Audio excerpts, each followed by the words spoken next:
পৃষ্ঠা 91 continued. Short answer type questions marks 2. Question 1. What does Shakespeare mean by, quote, that time of year, unquote? What does it stand for? That time of year বলতে Shakespeare কি বোঝাতে চেয়েছেন, এটি কি নির্দেশ করে? Or what does the expression, quote, that time of year, unquote, stand for? That time of year অভিব্যক্তিটি কি প্রকাশ করে? Answer, quote, that time of year, unquote, stands for autumn or old age, symbolizing decline, decay, and approaching death in life's cycle. এটি শরৎকাল বা বার্ধক্যকে নির্দেশ করে, যা ক্ষয়, অবনতি এবং জীবনচক্রে মৃত্যুর নিকটবর্তী হওয়ার প্রতীক। 2. Who is addressed to in Sonnet 73? Sonnet 73 কার উদ্দেশ্যে লেখা? Answer, the sonnet is addressed to the beloved, likely the, quote, fair youth, unquote, from Shakespeare's other sonnets, whose identity remains debated among scholars. এটি প্রিয়তমকে উদ্দেশ্য করে লেখা, সম্ভবত শেক্সপিয়ারের অন্যান্য সনেটের, কোট, ফেয়ার ইউথকে, আনকোট, যাঁর প্রকৃত পরিচয় নিয়ে পণ্ডিতদের মধ্যে বিতর্ক রয়েছে। Question 3, quote, that time of year thou mayest in me behold, unquote, who says this and to whom? এটি কে বলেছে এবং কাকে? আনসার, the speaker, বন্ধনী শুরু, likely Shakespeare himself, বন্ধনী শেষ, says this to his beloved, inviting him to see old age and impending death reflected in him. বক্তা সম্ভবত শেক্সপিয়ার নিজেই তাঁর প্রিয়তমকে এটি বলেছেন, তাঁকে তাঁর নিজের মধ্যে বার্ধক্য ও আসন্ন মৃত্যু দেখার আমন্ত্রণ জানিয়ে এটি বলেছেন। পৃষ্ঠা 92। Question 4. What will the listener behold in the speaker in Shakespeare's Sonnet 73? শেক্সপিয়ারের sonnet 73-এ শ্রোতা বক্তার মধ্যে কি দেখতে পাবেন? Answer, the listener will behold the signs of old age, decline, and approaching death in the speaker. It includes lost youth and beauty, weakness and frailty, and imminent mortality. শ্রোতা বক্তার মধ্যে বার্ধক্যের লক্ষণ, অবনতি ও মৃত্যুর আগমন দেখতে পাবেন। এতে অন্তর্ভুক্ত রয়েছে যৌবন ও সৌন্দর্য হারানো, দুর্বলতা ও ভঙ্গুরতা এবং আসন্ন মৃত্যু। 5. Quote, when yellow leaves or none or few do hang, unquote, what do the yellow leaves symbolize in this line? এই লাইনে হলুদ পাতা কিসের প্রতীক? Answer, yellow leaves symbolize aging, decline, and the approaching end of life, just like autumn marks the end of a year. হলুদ পাতা বার্ধক্য, অবনতি ও জীবনের সমাপ্তির নিকটবর্তী হওয়ার প্রতীক, ঠিক যেমন শরৎ একটি বছরের শেষকে চিহ্নিত করে। 6. What shakes against the cold in Sonnet 73? Sonnet 73-এ কি ঠান্ডায় কাঁপে? আনসার, বাউজ, বন্ধনী শুরু, ট্রি ব্রাঞ্চেস, বন্ধনী শেষ, shake against the cold, symbolizing the speaker's frail body, trembling with age and weakness. ডালপালা অর্থাৎ গাছের শাখা ঠান্ডায় কাঁপে, যা বক্তার বার্ধক্যজনিত দুর্বল দেহের কম্পনকে প্রতিকায়িত করে। 7. Quote, upon those boughs which shake against the cold, unquote, what do boughs represent? Boughs কি নির্দেশ করে? Answer, boughs represent the speaker's arms or body, weakened by age and trembling with cold, symbolizing life's decline. Boughs বক্তার বাহু বা দেহকে নির্দেশ করে যা বার্ধক্যে দুর্বল হয়ে ঠান্ডায় কাঁপছে আর যা জীবনের অবনতির প্রতীক। 8. Quote, upon those boughs which shake against the cold, unquote. What does the word, quote, cold, unquote, suggest? Cold শব্দটি কি ইঙ্গিত করে? Answer. The word cold suggests death's approach, lack of passion or life force, aging and decay, and isolation and loneliness. Cold শব্দটি মৃত্যুর সমীপবর্তিতা, জীবনী শক্তি বা আবেগের অভাব, বার্ধক্য ও ক্ষয় এবং বিচ্ছিন্নতা ও একাকিত্বের প্রতি ইঙ্গিত করে। 9. Quote, bare ruined choirs where late the sweet birds sang, unquote. Explain the metaphor in the line. এই লাইনের রূপকটি ব্যাখ্যা করো। Answer. This metaphor compares the speaker's throat or voice to, quote, choirs, unquote. বন্ধনী শুরু, church singing halls, বন্ধনী শেষ, the voice's former beauty to, quote, sweet birds sang, unquote. বন্ধনী শুরু, beautiful music, বন্ধনী শেষ, and the current state to, quote, bare ruined choirs, unquote. বন্ধনী শুরু, empty, decayed and silent. এই রূপকে বক্তার কণ্ঠ বা কণ্ঠস্বরকে কয়ার্স অর্থাৎ গির্জার গায়ক দলের সাথে তুলনা করা হয়েছে। কণ্ঠের অতীত সৌন্দর্যকে সুইট বার্ড স্যাং অর্থাৎ মধুর সঙ্গীতের সাথে তুলনা করা হয়েছে এবং বর্তমান অবস্থাকে বেয়ার রুইন্ড কয়ার্স অর্থাৎ খালি, ধ্বংসপ্রাপ্ত ও নিঃশব্দর সাথে তুলনা করা হয়েছে। 10. Quote, bare ruined choirs where late the sweet birds sang, unquote. What does the expression bare ruined choirs suggest? Bare ruined choirs where late the sweet birds sang. Bare ruined choirs অভিব্যক্তিটি কি ইঙ্গিত করে? Or what does the image of bare ruined choirs signify in the poem? অথবা কবিতায় bear ruined কয়ার্স চিত্রকল্পটি কী নির্দেশ করে? Answer. The, quote, bare ruined choirs, unquote, signify the speaker's lost voice, youth, beauty and vitality, now empty and silent. Bare ruined choirs বক্তার হারানো কণ্ঠস্বর, যৌবন, সৌন্দর্য ও প্রাণশক্তিকে নির্দেশ করে যা এখন নিস্তব্ধ ও শূন্য। 11. Bare ruined choirs where late the sweet birds sang. What is the implication of the word sang? Sang শব্দটির তাৎপর্য কী? Answer. The word sang implies that the speaker's voice was once beautiful, melodious and full of life. It also indicates youthful joy and vitality that once existed. স্যাং শব্দটি ইঙ্গিত করে যে বক্তার কণ্ঠস্বর একসময় সুমধুর, প্রাণবন্ত ও সঙ্গীতময় ছিল। এটি যৌবনের আনন্দ ও প্রাণ চাঞ্চল্যকেও নির্দেশ করে যা একসময় ছিল। Question 12. Quote, in me thou seest the twilight of such day, unquote. What does twilight suggest here? এখানে টুইলাইট কি বোঝায়?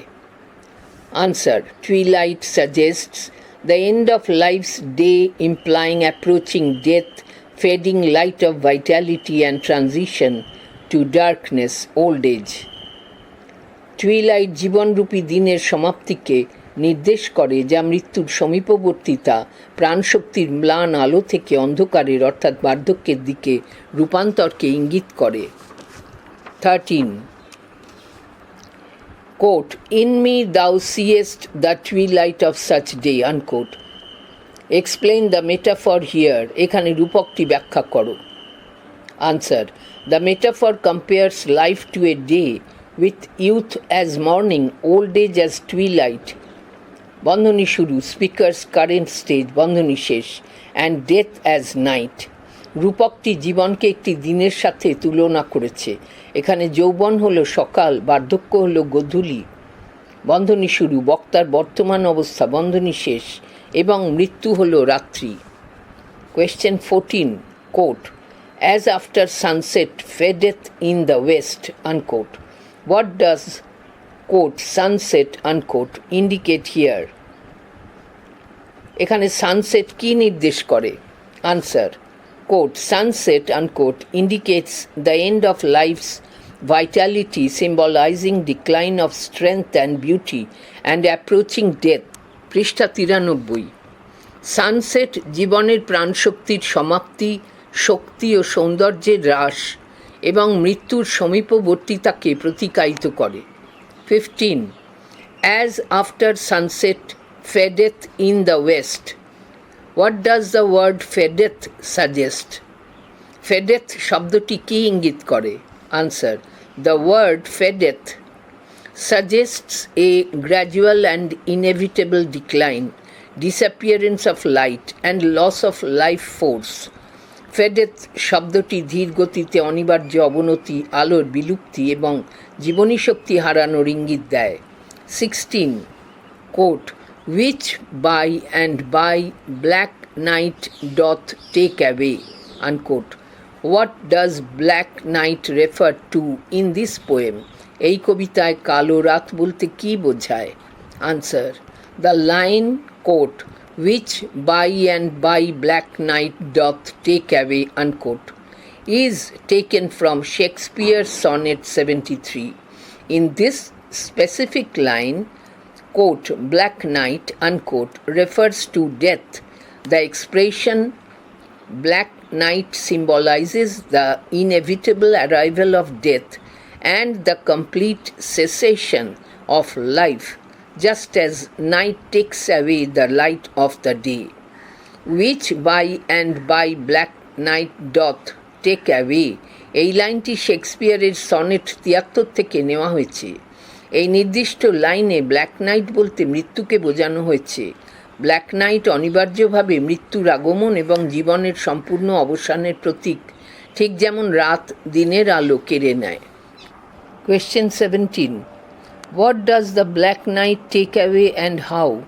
কালো রাত কি কেড়ে নেয় এবং কিভাবে?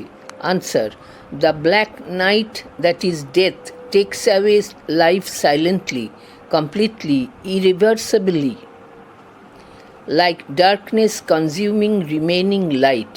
কালো রাত অর্থাৎ মৃত্যু জীবনকে নিঃশব্দে সম্পূর্ণরূপে ও অপূরণীয়ভাবে কেড়ে নেয়, যেমন অন্ধকার শেষ আলোকটুকু গ্রাস করে। 18, what is called, quote, death's second self, unquote, in sonnet 73? Sonnet 73-এ ডেথস সেকেন্ড সেলফ কাকে বলা হয়েছে? Answer, sleep is called, quote, death's second self, unquote, implying sleep is similar to death, a precursor or cousin of death, or a temporary death-like state. ঘুমকে death's second self বলা হয়েছে, যা ইঙ্গিত করে যে ঘুম মৃত্যুর অনুরূপ বা একটি অস্থায়ী মৃত্যু সদৃশ অবস্থা। 19, quote, death's second self that seals up all in rest, unquote. What does rest suggest here? এখানে রেস্ট কি বোঝায়? Answer, the word rest suggests eternal sleep or peaceful oblivion. It suggests end of life's pains and struggles. Rest শব্দটি অনন্ত ঘুম বা শান্ত বিস্মৃতিকে নির্দেশ করে। এটি জীবনের যন্ত্রণা ও সংগ্রামের সমাপ্তিকেও ইঙ্গিত করে। 20, what season is compared to the speaker's life stage in sonnet 73? Sonnet 73-এ বক্তার জীবনের পর্যায়ের সাথে কোন ঋতুর তুলনা করা হয়েছে? Answer, autumn is compared to the speaker's life stage, symbolizing decline and approaching death. শরৎকালকে বক্তার জীবনের পর্যায়ের সাথে তুলনা করা হয়েছে, যা ক্ষয় ও মৃত্যুর আগমনের প্রতীক। Question 21, Why is autumn chosen as the season for comparison in Sonnet 73? Sonnet 73-এ তুলনার জন্য শরৎকাল কেন বেছে নেওয়া হয়েছে? Answer: Autumn is chosen because it symbolizes decline and decay of life, end of growth and vitality, approaching death and winter. বন্ধনী শুরু, old age's final stage, বন্ধনী শেষ. It is also a season of harvest, implying life's accomplishments are already reaped. শরৎকাল বেছে নেওয়া হয়েছে কারণ এটি জীবনের ক্ষয় ও অবনতি, বৃদ্ধি ও প্রাণশক্তির সমাপ্তি এবং মৃত্যু ও শীতকালের, বন্ধনী শুরু, বার্ধক্যের চূড়ান্ত পর্যায়, বন্ধনী শেষ, দিকে এগিয়ে যাওয়াকে নির্দেশ করে। এটি ফসল তোলারও মৌসুম, যা ইঙ্গিত করে যে জীবনের অভীষ্ট লাভ ইতিমধ্যেই সম্পন্ন হয়েছে। Question 17. What does the black night take away and how? কালো রাত কী কেড়ে নেয় এবং কীভাবে? Answer: The black night, that is death, takes away life silently, completely, irreversibly, like darkness consuming remaining light. কালো রাত, মৃত্যু, জীবনকে নিঃশব্দে, সম্পূর্ণরূপে ও অপূরণীয়ভাবে কেড়ে নেয়, যেমন অন্ধকার শেষ আলোকটুকু গ্রাস করে। Question 18. What is called death's second self in Sonnet 73? Sonnet 73-এ death's second self কাকে বলা হয়েছে? Answer: Sleep is called, quote, death's second self, unquote, implying sleep is similar to death, a precursor or cousin of death, or a temporary death-like state. ঘুমকে death's second self বলা হয়েছে, যা ইঙ্গিত করে যে ঘুম মৃত্যুর অনুরূপ বা একটি অস্থায়ী মৃত্যু সদৃশ অবস্থা। 19. Death's second self that seals up all in rest. What does rest suggest here? এখানে রেস্ট কি বোঝায়? Answer: The word rest suggests eternal sleep or peaceful oblivion. It suggests end of life's pains and struggles. Rest শব্দটি অনন্ত ঘুম বা শান্ত বিস্মৃতিকে নির্দেশ করে। এটি জীবনের যন্ত্রণা ও সংগ্রামের সমাপ্তিকেও ইঙ্গিত করে। 20. What season is compared to the speaker's life stage in Sonnet 73? Sonnet 73-এ বক্তার জীবনের পর্যায়ের সাথে কোন ঋতুর তুলনা করা হয়েছে? Answer: Autumn is compared to the speaker's life stage, symbolizing decline and approaching death. শরৎকালকে বক্তার জীবনের পর্যায়ের সাথে তুলনা করা হয়েছে, যা ক্ষয় ও মৃত্যুর আগমনের প্রতীক। Question 21. Why is autumn chosen as the season for comparison in Sonnet 73? Sonnet 73-এ তুলনার জন্য শরৎকাল কেন বেছে নেওয়া হয়েছে? Answer: Autumn is chosen because it symbolizes decline and decay of life, end of growth and vitality, approaching death and winter, বন্ধনী শুরু, old age's final stage, বন্ধনী শেষ. It is also a season of harvest, implying life's accomplishments are already reaped.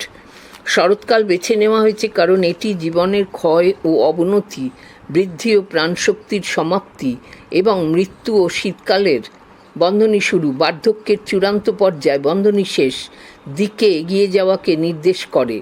এটি ফসল তোলারও মৌসুম, যা ইঙ্গিত করে যে জীবনের অভীষ্ট লাভ ইতিমধ্যেই সম্পন্ন হয়েছে। Question 22. What, quote, seals up all in rest, unquote? কি সমস্ত কিছুকে চিরবিশ্রামে থমকে দেয়? Answer: Death's, quote, second self, unquote, sleep, seals up all in rest, but specifically, death itself ultimately seals all life in eternal rest. Both sleep and death bring permanent stillness. মৃত্যুর দ্বিতীয় স্বরূপ অর্থাৎ ঘুম সমস্ত কিছুকে বিশ্রামে থমকে দেয়, তবে চূড়ান্তভাবে মৃত্যুই সমস্ত জীবনকে অনন্ত বিশ্রামে প্রেরণ করে। ঘুম ও মৃত্যু উভয়ই স্থায়ী নিশ্চলতা আনে। 23. To what is death compared in the third quatrain of Sonnet 73? সনেট ৭৩-এর তৃতীয় চতুষ্পদীতে মৃত্যুর সাথে কিসের তুলনা করা হয়েছে? Answer, death is compared to a quote second self unquote of sleep implying a peaceful and inevitable transition. মৃত্যুর সাথে ঘুমকে তুলনা করা হয়েছে, যা একটি শান্তিপূর্ণ ও অনিবার্য রূপান্তরকে ইঙ্গিত করে। 24. What symbolic element represents the speaker's lost passion? কোন প্রতীকী উপাদানটি বক্তার হারানো আবেগকে উপস্থাপন করে? Answer, a dying fire reduced to ashes represents the speaker's lost passion. ভস্মে পরিণত হওয়া একটি নিভে যাওয়া আগুন বক্তার হারানো আবেগকে উপস্থাপন করে। 25. What is consuming the speaker's life force? কি বক্তার জীবনী শক্তিকে গ্রাস করছে? Answer, time which nourished it initially is consuming the speakers life force. সময় যা প্রথমে এটি পুষ্ট করেছিল এখন বক্তার জীবনী শক্তিকে গ্রাস করছে। 26. Quote, in me thou seest the glowing of such fire, unquote. What comparison do you find here? এখানে তুমি কি তুলনা খুঁজে পাচ্ছ? Answer, this line shows a comparison between life's energy or passion and a fading fire. Strong flame বন্ধনী শুরু, youth's passion বন্ধনী শেষ, has now reduced to glowing embers বন্ধনী শুরু, ওল্ড এজেস উইকনেস বন্ধনী শেষ। এই লাইনে জীবনী শক্তি বা আবেগের সাথে একটি ম্লান হতে থাকা আগুনের তুলনা করা হয়েছে। প্রখর শিখা অর্থাৎ যৌবনের আবেগ এখন নিভু নিভু করে জ্বলা অঙ্গারে অর্থাৎ বার্ধক্যের দুর্বলতা পরিণত হয়েছে। পৃষ্ঠা 94। Question 27. What does the poet say about youth in Sonnet 73? Sonnet ৭৩-এ কবি যৌবন সম্পর্কে কি বলেন? Answer, the poet implies youth is full of vitality and beauty compared to spring or a strong fire, but it is lost forever with the passage of time. Now it is remembered nostalgically in old age. কবি ইঙ্গিত দেন যে যৌবন প্রাণশক্তি ও সৌন্দর্যে পূর্ণ, যা বসন্ত বা একটি প্রখর আগুনের সাথে তুলনীয়, কিন্তু সময়ের প্রবাহে এটি চিরতরে হারিয়ে যায়। এখন বার্ধক্যে স্মৃতিকাতরভাবে তা স্মরণ করা হয়।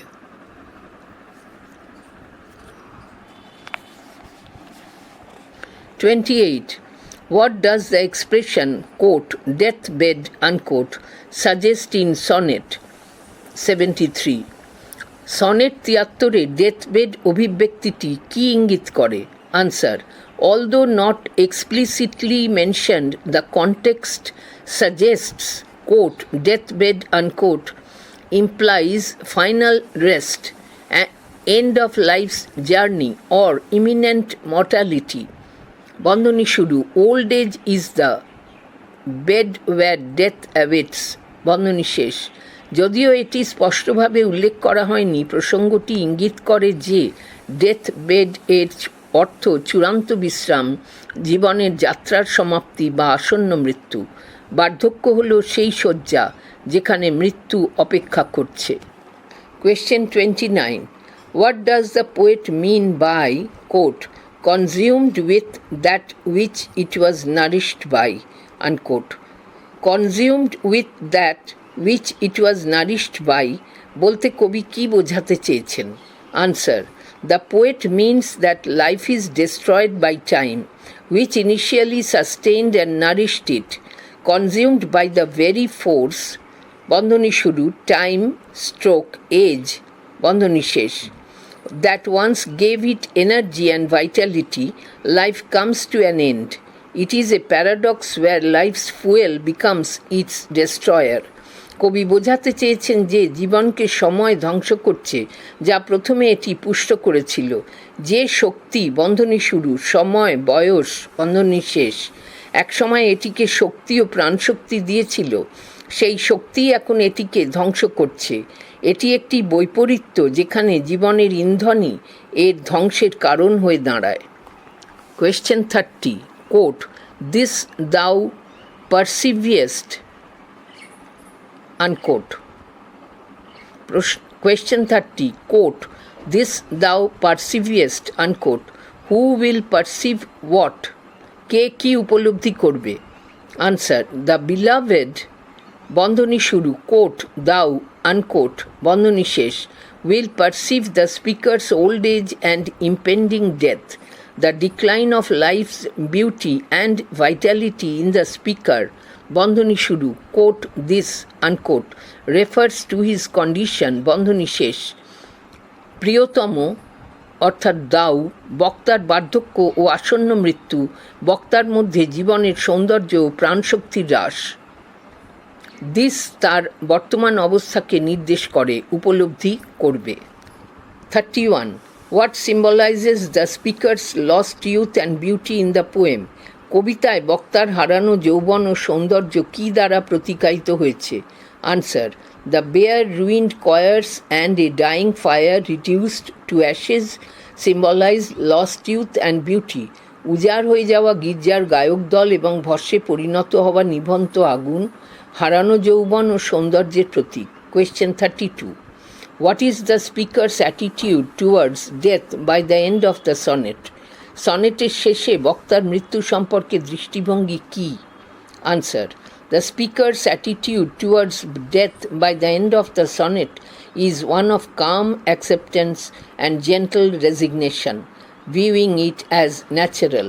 সনেটের শেষে বক্তার মৃত্যু সম্পর্কে দৃষ্টিভঙ্গি শান্ত স্বীকৃতি ও মৃদু সমর্পণের, এবং তিনি এটিকে স্বাভাবিক প্রাকৃতিক বিষয় হিসাবে দেখেন।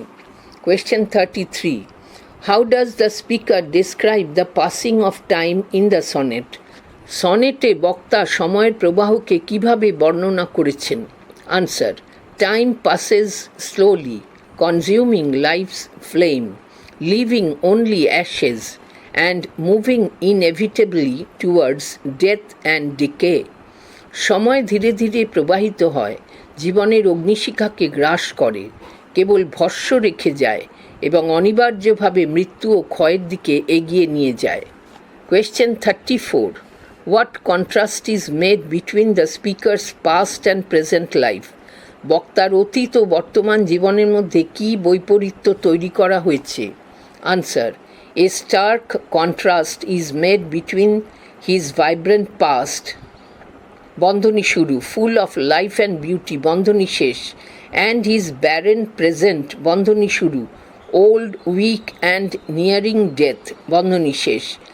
তার প্রাণবন্ত অতীত, বন্ধনী শুরু, জীবন ও সৌন্দর্যে পূর্ণ, বন্ধনী শেষ, এবং তার ক্ষয়প্রাপ্ত বর্তমান, বন্ধনী শুরু, বৃদ্ধ, দুর্বল ও মৃত্যুর নিকটবর্তী, বন্ধনী শেষ, এর মধ্যে একটি স্পষ্ট বৈপরীত্য তৈরি করা হয়েছে। Question 35. What poetic device is used in, quote, that time of year thou mayest in me behold? এখানে কোন কাব্যিক কৌশল ব্যবহৃত হয়েছে? Answer, in, quote, that time of year thou mayest in me behold, unquote. Shakespeare uses metaphor of autumnal tree to compare his life's decline to the final season of the year.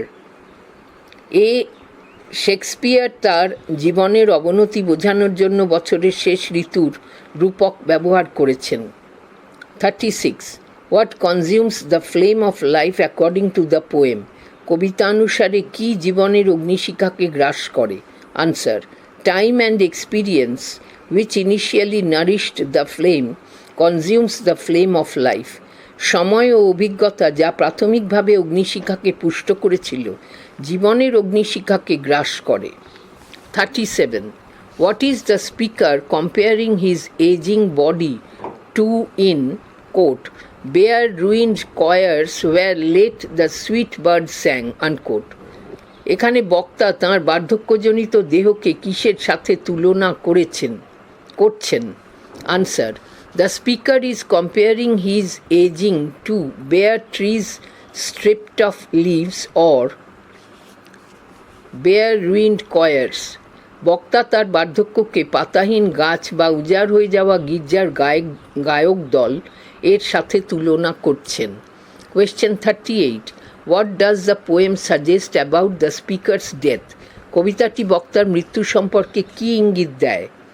Answer, all the metaphors, autumn, twilight, a dying fire used in the poem suggest that the speaker's death is imminent.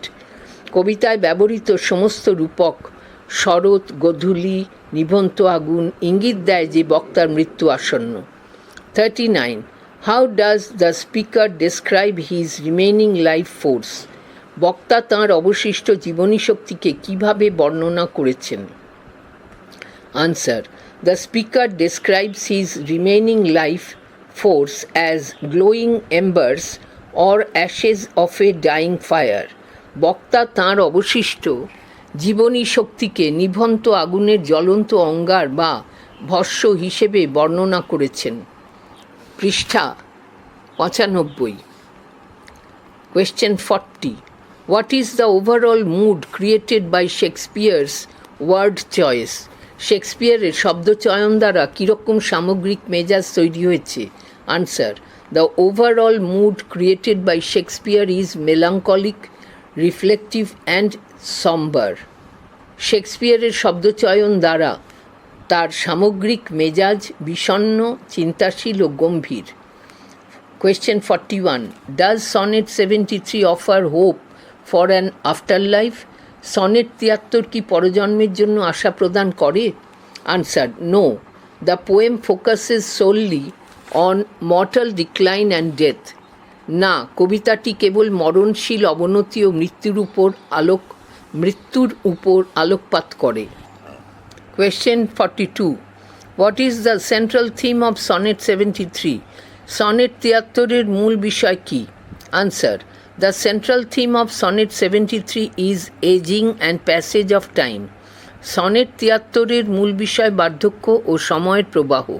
43, how does the speaker describe his physical appearance? বক্তা তার শারীরিক রূপকে কিভাবে বর্ণনা করেছেন? Answer, the speaker describes his physical appearance as similar to autumn, withered and bare. বক্তা তাঁর শারীরিক রূপকে শরতের মতো শুষ্ক ও পাতাহীন হিসেবে বর্ণনা করেছেন। 44, to what is the speaker's voice compared in the sonnet? সনেটে বক্তার কণ্ঠস্বরকে কিসের সাথে তুলনা করা হয়েছে? Answer, the speaker's voice is compared to, quote, bare ruined choirs, unquote, empty and silent. বক্তার কণ্ঠস্বরকে উজাড় হয়ে যাওয়া গির্জার গায়ক দলের সাথে তুলনা করা হয়েছে যা শূন্য ও নিস্তব্ধ। 45, how does the speaker feel about his impending death? বক্তা তার আসন্ন মৃত্যু সম্পর্কে কী অনুভব করেন? Answer, the speaker calmly accepts his impending death in the final couplet. বক্তা সমাপ্তিসূচক দ্বিপদীতে তাঁর আসন্ন মৃত্যুকে শান্তভাবে গ্রহণ করেন। 46, why is autumn chosen as the season for comparison? তুলনার জন্য শরৎকাল কেন বেছে নেওয়া হয়েছে? Answer, autumn is chosen because it symbolizes decline and impending death. শরৎকালকে বেছে নেওয়া হয়েছে কারণ এটি অবনতি ও আসন্ন মৃত্যুর প্রতীক। 47, what literary device dominates the sonnet's first quatrain? সনেটের প্রথম চতুষ্পদীতে কোন সাহিত্যিক কৌশল প্রাধান্য পেয়েছে? Answer, metaphor comparing life to autumn dominates the sonnet's first quatrain. সনেটের প্রথম চতুষ্পদীতে প্রাধান্য পেয়েছে রূপক যা জীবনকে শরতের সাথে তুলনা করে। 48, what is the central metaphor Shakespeare uses in the first quatrain of sonnet 73 and what does it represent? Sonnet 73-এর প্রথম 4 লাইনে শেক্সপিয়ার কোন কেন্দ্রীয় রূপক ব্যবহার করেছেন এবং এটি কী বোঝায়? Answer, the central metaphor in the first quatrain represents the speaker's old age, specifically the decline and loss of youthful vitality and beauty, likening himself to a tree in late autumn. প্রথম 4 লাইনে কেন্দ্রীয় রূপকটি বক্তার বার্ধক্যকে প্রকাশ করে, যেখানে তিনি নিজের তারুণ্যের শক্তি ও সৌন্দর্যের ক্ষয় এবং পতনকে শরতের শেষ প্রান্তের এক বৃক্ষের সঙ্গে তুলনা করেছেন। Question 49. Explain the metaphor of twilight in the second quatrain. What emotional tone does it convey? দ্বিতীয় চতুষ্পদীতে গোধূলি রূপকটি ব্যাখ্যা করো, এটি কী ধরনের আবেগপূর্ণ সুর প্রকাশ করে? Answer: the twilight metaphor refers to the end of the day, specifically the fading light just before nightfall. It represents the speaker's approaching death as day gives way to night. The emotional tone conveyed is one of quiet solemnity, resignation, and perhaps a touch of melancholy as the inevitable end draws near. গোধূলি রূপকটি দিনের শেষকে বোঝায়, বিশেষ করে রাতের ঠিক আগে ম্লান হয়ে আসা আলো। এটি কবির আসন্ন মৃত্যুকে বোঝায়, যেমন দিন রাতের পথ প্রশস্ত করে। এটি একটি শান্ত, গম্ভীর এবং সম্ভবত কিছুটা বিষণ্ণ সুর প্রকাশ করে, কারণ অনিবার্য শেষ ঘনিয়ে আসছে। 50. How does the quote glowing of such fire unquote metaphor in the third quatrain develop the theme of aging?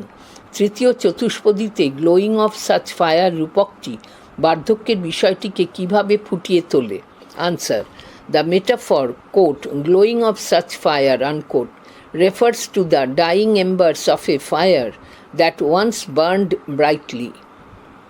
It develops the theme of aging by suggesting that the speaker's life force, like the fire, is dwindling. It highlights the consumption and eventual extinction of life, emphasizing the irreversible decline associated with old age. Glowing of such fire রূপকটি একটি আগুনের নিভন্ত অঙ্গারকে বোঝায়, যা একসময় উজ্জ্বলভাবে জ্বলছিল। এটি বার্ধক্যের বিষয়টিকে ফুটিয়ে তোলে এই ইঙ্গিত দিয়ে যে কবির জীবনী শক্তি আগুনের মতো কমে আসছে। এটি জীবনের ক্ষয় বা চূড়ান্ত বিলুপ্তিকে তুলে ধরে, বার্ধক্যের সাথে সম্পর্কিত অপরিবর্তনীয় ক্ষয়ের ওপর জোর দেয়। 51. What is the primary message the speaker conveys to the beloved in the concluding couplet? শেষ দ্বিপদীতে কবি তাঁর প্রিয়তমকে প্রধানত কী বার্তা দেন? Answer: In the concluding couplet, the primary message the speaker conveys is that the beloved's love is strengthened by the awareness of the speaker's impending death.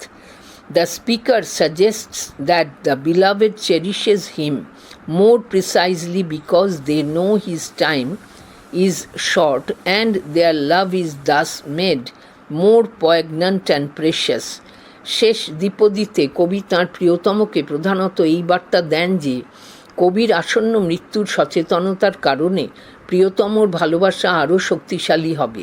কবি বোঝাতে চান যে প্রিয়তম তাঁকে আরও বেশি মূল্যবান মনে করবে, কারণ তাঁরা জানেন যে তাঁর সময় সংক্ষিপ্ত এবং তাঁদের ভালোবাসা এইভাবে আরও মর্মস্পর্শী ও মূল্যবান হয়ে ওঠে। পৃষ্ঠা 96। Question 52. Identify and explain one instance of alliteration in the sonnet. Sonnet থেকে অনুপ্রাসের একটি উদাহরণ দাও এবং ব্যাখ্যা করো। Answer: One instance of alliteration is, quote, bare ruined choirs, unquote, in line 4. The repetition of the, quote, are, unquote, sound emphasizes the desolate and decayed state of the boughs, reinforcing the imagery of decline and ruin. অনুপ্রাসের একটি উদাহরণ হল 4 নম্বর পংক্তিতে bare ruined choirs, উজাড় হয়ে যাওয়া গির্জার গায়ক দল, বয়শূন্যর ধ্বনির পুনরাবৃত্তি ডালগুলির শূন্য ও জীর্ণ অবস্থাকে গুরুত্ব দেয়, পতন ও ধ্বংসের চিত্রকে শক্তিশালী করে। Question 53. How does the sonnet's structure, বন্ধনী শুরু, 3 quatrains and a couplet, বন্ধনী শেষ, contribute to its meaning? সনেটের গঠন বন্ধনী শুরু, 3টি চতুষ্পদী এবং একটি দ্বিপদী বন্ধনী শেষ কিভাবে সনেটটিকে অর্থবহ করে তোলে। Or explain how does the sonnet form help the sonneteer to expand the theme in sonnet 73. Sonnet 73-এ কবি কীভাবে বিষয়বস্তুকে বিস্তার করতে সনেটের রূপটিকে ব্যবহার করেছেন তা ব্যাখ্যা করো। Text book question. Answer: The sonnet structure allows for a progressive development of the central theme. Each quatrain introduces a new metaphor for aging and decline, building a cumulative sense of the speaker's mortality. The concluding couplet then provides a powerful twist or resolution, shifting the focus from the speaker's decline to the beloved's intensified love in response to it.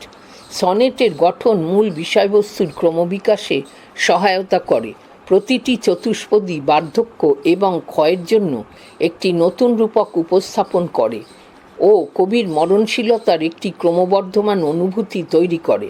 তারপর সমাপ্তিসূচক দ্বিপদী একটি শক্তিশালী মোড় বা ভাবনা প্রকাশ করে যা কবির মনোযোগ ক্ষয় থেকে প্রিয়জনের তীব্র ভালোবাসার দিকে সরিয়ে দেয়। Question 54. What is the significance of the quote "death's second self" unquote in the second quatrain? দ্বিতীয় চতুষ্পদীতে "death's second self" কথাটির তাৎপর্য কী? Answer: Death's second self refers to sleep, particularly the deep sleep that resembles death. It signifies the gradual encroachment of the final end as sleep বন্ধনী শুরু, a temporary death বন্ধনী শেষ, prepares one for the permanent one. It emphasizes the natural progression towards mortality. মৃত্যুর দ্বিতীয় স্বরূপ ঘুমকে বোঝায়, বিশেষ করে গভীর ঘুম যা মৃত্যুর অনুরূপ। এটি ধীরে ধীরে চূড়ান্ত শেষের আগমনকে বোঝায়, কারণ ঘুম বন্ধনী শুরু একটি অস্থায়ী মৃত্যু বন্ধনী শেষ একজনকে স্থায়ী মৃত্যুর জন্য প্রস্তুত করে। এটি মরণশীলতার প্রাকৃতিক অগ্রগতিকে গুরুত্ব দেয়। 55. How does the tone shift from the quatrains to the couplet? চতুষ্পদী থেকে দ্বিপদীতে সুরের পরিবর্তন কিভাবে হয়? Answer: The tone in the quatrains is largely contemplative, melancholic and reflective of the speaker's own decline and the inevitability of death. In contrast, the tone of the couplet shifts to one of poignant affirmation and a deeper understanding of love. It becomes more outwardly focused on the beloved's emotional response, suggesting a bitter-sweet acceptance rather than mere sadness. চতুষ্পদীর সুর মূলত চিন্তাশীল, বিষণ্ণ এবং কবির নিজের ক্ষয়ের ও মৃত্যুর অবশ্যম্ভাবিতা প্রতিফলিত করে। এর বিপরীতে দ্বিপদীর সুর মর্মস্পর্শী দৃঢ়তা এবং ভালোবাসার গভীর বোধের দিকে পরিবর্তিত হয়। এটি প্রিয়জনের আবেগপূর্ণ প্রতিক্রিয়ার উপর আরও বাহ্যিকভাবে কেন্দ্রীভূত হয়, যা নিছক দুঃখের পরিবর্তে একটি তিক্তমধুর গ্রহণযোগ্যতার ইঙ্গিত দেয়। Question 56. What type of love does Sonnet 73 ultimately portray? Sonnet 73 শেষ পর্যন্ত কোন ধরনের ভালোবাসাকে চিত্রিত করে? Answer: Sonnet 73 ultimately portrays a profound and mature love that is deepened by the awareness of mortality. It's a love that is not naive or purely romantic, but one that acknowledges the brevity of life and, in doing so, finds greater value and intensity. It's a love that is strengthened by the very prospect of loss. Sonnet 73 শেষ পর্যন্ত একটি গভীর এবং পরিপক্ক ভালোবাসাকে চিত্রিত করে, যা মরণশীলতার সচেতনতা দ্বারা আরও গভীর হয়। এটি এমন একটি ভালোবাসা যা সরল বা বিশুদ্ধভাবে রোম্যান্টিক নয়, বরং এটি জীবনের সংক্ষিপ্ততা স্বীকার করে এবং এটি করার মাধ্যমে আরও বেশি মূল্য ও তীব্রতা খুঁজে পায়। এটি এমন একটি ভালোবাসা যা ক্ষতির আশঙ্কায় আরও শক্তিশালী হয়। 57. What universal human experience does Sonnet 73 explore? Sonnet 73 কোন সর্বজনীন মানব অভিজ্ঞতা অন্বেষণ করে? Answer: Sonnet 73 explores the universal human experience of aging, mortality, and the contemplation of one's own end. More profoundly, it delves into how the awareness of our finite existence can intensify and enrich the love we share with others, making those connections more precious and meaningful. Sonnet 73 বার্ধক্য, মরণশীলতা এবং নিজের শেষের চিন্তাভাবনার সর্বজনীন মানব অভিজ্ঞতা অন্বেষণ করে। আরও গভীরভাবে এটি আমাদের সসীম অস্তিত্বের সচেতনতা কীভাবে অন্যদের সাথে আমাদের ভালোবাসাকে তীব্র এবং সমৃদ্ধ করতে পারে, সেই সংযোগগুলিকে আরও মূল্যবান এবং অর্থপূর্ণ করে তোলে, তা নিয়ে আলোচনা করে। 58. Discuss the theme of Sonnet 73. Sonnet 73-এর মূল ভাব আলোচনা করো। HS model question wbchse. Answer: Sonnet 73 explores the poignant themes of aging, mortality, and the transience of life. The speaker reflects on his physical and energetic decline, recognizing the inevitable approach of death. However, it concludes with a heartfelt plea for his lover to cherish him even more precisely because his time is limited, suggesting that the awareness of impending loss deepens love and appreciation. Sonnet 73 বার্ধক্য, মরণশীলতা এবং জীবনের ক্ষণস্থায়িত্বের মর্মস্পর্শী বিষয়বস্তু নিয়ে আলোচনা করে। বক্তা তাঁর শারীরিক শক্তির অবক্ষয় নিয়ে চিন্তা করেন, মৃত্যুর অনিবার্য আগমনকে স্বীকার করেন। তবে সনেটটি একটি হৃদয়গ্রাহী আবেদন দিয়ে শেষ হয় যে তাঁর প্রেমিক যেন তাঁকে আরও বেশি ভালোবাসে, কারণ তাঁর সময় সীমিত। পৃষ্ঠা 97। এর মাধ্যমে বোঝানো হয়েছে যে আসন্ন মৃত্যুর সচেতনতা প্রেম এবং উপলব্ধিকে আরও গভীর করে তোলে। Question 59. What does the speaker compare himself to in the sonnet? What significance does it hold? সনেটে বক্তা নিজেকে কিসের সাথে তুলনা করেছেন? এর তাৎপর্য কী? 1+1. HS model question wbchse. Answer: The speaker compares himself to 3 fading natural phenomena, each signifying his declining vitality: late autumn, winter, twilight, sunset, and dying embers. These comparisons underscore the universality of aging and death, making the poem a powerful meditation on human fragility and the preciousness of love in the face of our finite existence. বক্তা নিজেকে 3টি ক্ষয়িষ্ণু প্রাকৃতিক ঘটনার সঙ্গে তুলনা করেছেন, যার প্রতিটি তাঁর ক্ষয়িষ্ণু জীবনী শক্তির ইঙ্গিত দেয়: হেমন্ত শীতকাল, গোধূলি সূর্যাস্ত এবং নিভে আসা অঙ্গার। এই তুলনাগুলো বার্ধক্য ও মৃত্যুর সর্বজনীনতাকে তুলে ধরে, যা কবিতাটিকে মানুষের ভঙ্গুরতা এবং আমাদের সসীম অস্তিত্বের সামনে ভালোবাসার মূল্য নিয়ে একটি শক্তিশালী ভাবনায় পরিণত করে।